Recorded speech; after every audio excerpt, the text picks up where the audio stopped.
যে আল্লাহ তাআলা এই কোরআনুল কারীম 30 পারা কোরআন 114টা সূরা 6663টি আয়াত আল্লাহ তাআলা লাউহে মাহফুজের ভিতর সংরক্ষিত রাখছেন।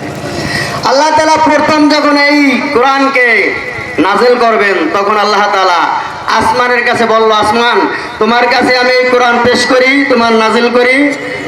আসমানের জবান সাথে সাথে খুলে গেল আল্লাহর কুদরতে।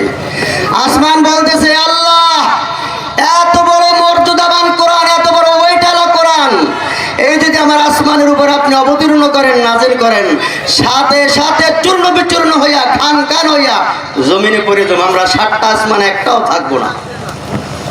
এরপরে আল্লাহ রাব্বুল আলামিন বললেন, জমিন তোমার উপর আমার এই কোরআন পেশ করি, নাযিল করি।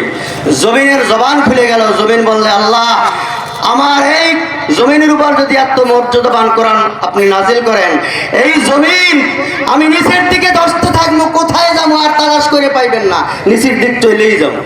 এরপর আল্লাহ রাব্বুল আলামিন পাহাড়কে বলল, কোরআনের আয়াত হাবের সাথে বলছে, আমি কিন্তু সংক্ষেপ করছি। পাহাড়কে বলার সাথে সাথে পাহাড়ের জবান খুলে গেল।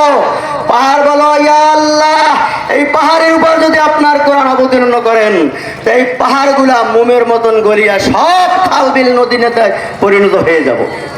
কোনোটাও স্বীকার করলো না, সব অস্বীকার করলো।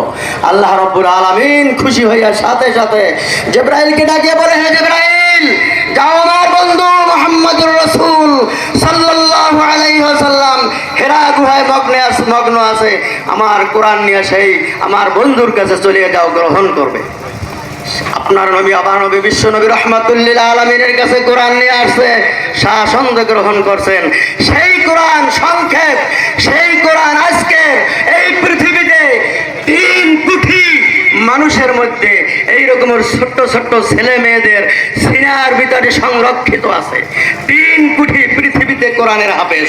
কত? 3 কোটি। ইতিহাস 4 বছরে আপনাদের চেষ্টা প্রচেষ্টা অবদান হইল। তোমরা একটু দাঁড়াও, সমস্ত ছাত্ররা দাঁড়াও, দাঁড়াও ছাত্ররা দাঁড়াও, দেখো সব ছাত্ররা দাঁড়াও। আমাদের আসাদা যারা কেমন একটু শাসন, সুমান স্যার কই? সুমান স্যার, মাসুম সাহেব, সুমান স্যারও আছে।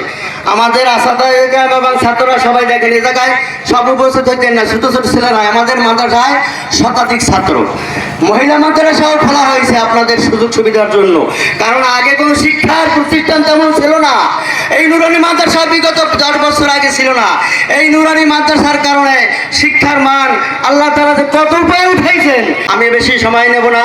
আমাদের মাঝে যে আমাদের প্রধান অতিথি অ্যাডভোকেট বাইজিদ আহমদ খানকে পাই আমি আজকের অত্যন্ত গর্বিত যে সে ধৈর্য সহকারে এতক্ষণ বসে আছে।